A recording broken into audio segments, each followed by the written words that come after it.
اعوذ باللہ من الشیطان الرجیم بسم اللہ الرحمن الرحیم۔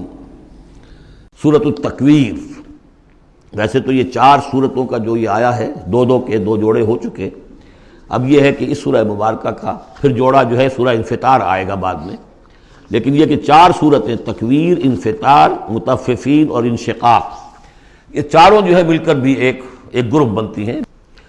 بسم اللہ الرحمن الرحیم۔ اذا الشمس کورت، جب سورج لپیٹ لیا جائے گا یا دھوپ لپیٹ لی جائے گی۔ اب یہ قیامت کے حالات ہیں، کیسے ہوں گے، کب ہوں گے۔ وَإِذَا النُّجُومُ انْكَدَرَتْ، اور جب یہ ستارے ماند پڑ جائیں گے۔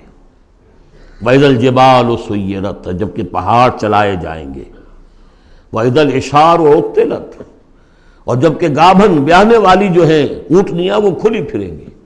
یہ عربوں کی جو ہے سب سے بڑی متاع ہوتی تھی، اونٹنی ہے، اور اس کا حمل جو ہے وضع حمل کا وقت اب قریب آیا ہوا ہے، تو اس کو تو بہت حفاظت سے رکھتے تھے، سنبھال کر رکھتے تھے، سیوا کرتے تھے۔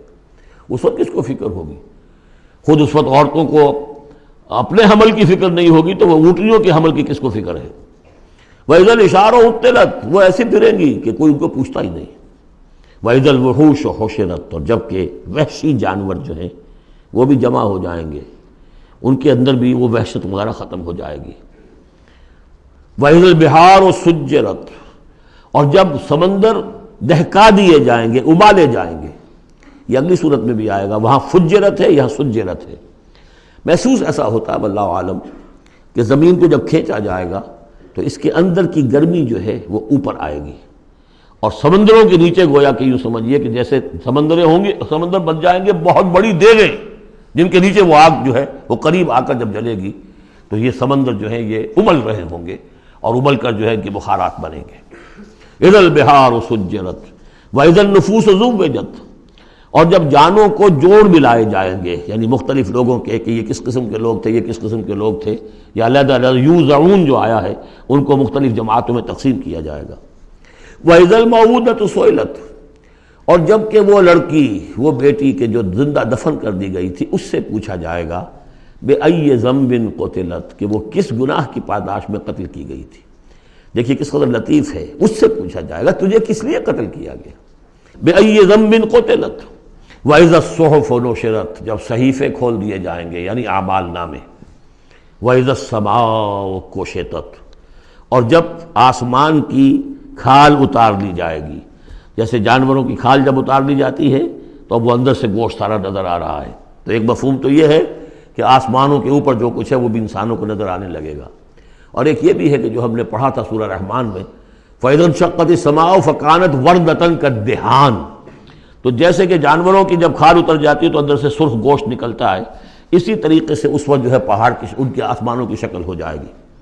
واللہ عالم۔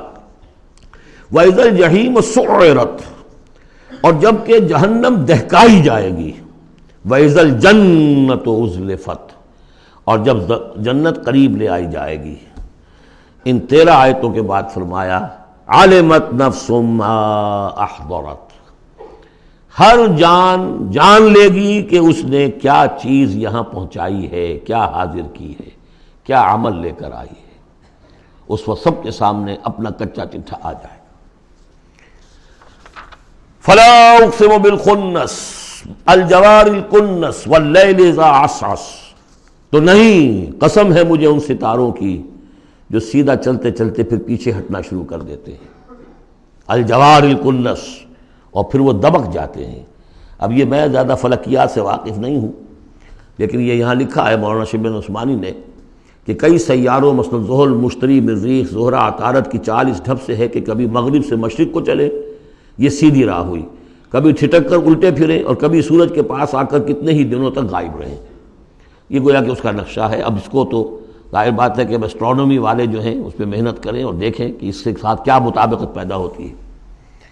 ان کی قسم کھائی واللیل اذا عسعس والصبح اذا تنفس، یہ سمجھ میں آنے والی بات ہے۔ جب رات روانہ ہونے لگے، پیٹھ موڑے، واللیل اذا ادبر ہم پڑھ چکے ہیں سورہ مدثر میں، جب رات پیٹھ موڑتی ہے جا رہی ہے۔ واللیل اذا عسعس والصبح اذا تنفس، اور جب صبح جو ہے وہ سانس لینا شروع کرتی ہے۔ بہت ہی لطیف ہے۔ صبح کے وقت جیسے پہلے سناٹا پڑا ہوا تھا، اب یہ ہے کہ کچھ نہ کچھ کوئی کا دکا آدمی آپ کو سڑک پہ چلتا نظر آیا، کوئی نکلا ہے، گویا کہ صبح نے سانس لینا شروع کر دیا ہے، اس کا تنفس جو ہے اس کا آغاز ہو گیا۔ وَالصُّبْحِ إِذَا تَنَفَّسَ، اب یہ قسمیں کھا کر إِنَّهُ لَقَوْلُ رَسُولٍ كَرِيمٍ، یہ قرآن ایک بہت باعزت ایلچی کا قول ہے، اور یہاں مراد ہے حضرت جبرائیل علیہ السلام۔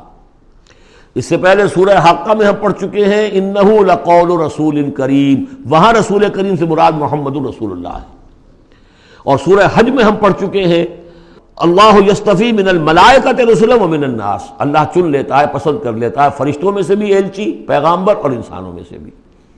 فرشتوں میں سے چن لیا جبرائیل کو علیہ الصلوۃ والسلام، اور انسانوں میں سے چن لیا محمد کو صلی اللہ علیہ وسلم، اور ان دو کڑیوں کے اتصال سے نبوت اور رسالت جو ہے اس کی کڑی مکمل ہوئی۔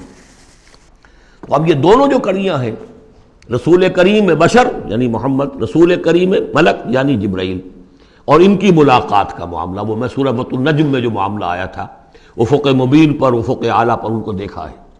وَلَقَدْ رَآهُ نَزْلَةً أُخْرَىٰ عِندَ سِدْرَةِ الْمُنتَهَىٰ، اور اصل ملک کی شکل میں ایک مرتبہ اور دیکھا ہے سدرۃ المنتہا کے پاس شب معراج میں۔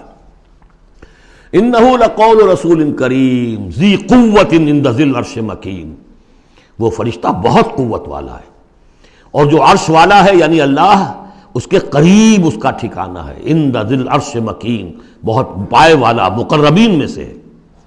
مطاع، تمام فرشتے اس کی اطاعت کرنے والے، وہ مطاع ہے، سپہ سالار ہے فرشتوں کا، اس کا حکم مانا جاتا ہے۔ سمامین، اور اس کے ساتھی امانت دار ہے، مجال نہیں ہے کہ کسی کی حق تلفی کرے۔ وما صاحبکم بمجنون، اور تمہارے یہ ساتھی جو ہے محمد صلی اللہ علیہ وسلم، یہ کوئی مجنون نہیں ہے۔ اب دیکھیے اس کے بالکل برعکس شکل تھی سورۃ النجم میں، لیکن وہاں بھی قسم تھی ستارے ہی کی، یہاں بھی ستارے، فلا اقسم بالخنس الجوار الکنس، وہاں تھی والنجم اذا ہوا ما ضل صاحبکم، وہاں صاحبکم سے بات شروع کر کے اور پھر فرشتے تک لائی گئی، یہاں فرشتے سے شروع کر کے صاحبکم تک لائی گئی، عکسی ترتیب ہے، صرف وہی فرق ہے۔ ما ضل صاحبکم وما غوا وما ينطق عن الهوى ان هو الا وحی یوحى علمہ شدید القویٰ، وہاں شدید القویٰ حضرت جبرائیل کو کہا تھا، یہاں بھی ذی قوت عند ذی العرش مکین۔ تو یہ دو کڑیے ہیں اصل میں، اور ان کا لنک جو ہے ثابت کیا جا رہا ہے کہ ان کی ملاقات ہے۔ اصلی شکل میں بھی حضرت جبرائیل کو محمد رسول اللہ نے دیکھا ہے، رؤیت جبرائیل ثابت ہے۔ یہ مضمون ہم انشاءاللہ اگلے سیشن میں مکمل کریں گے۔ صدق اللہ العظیم۔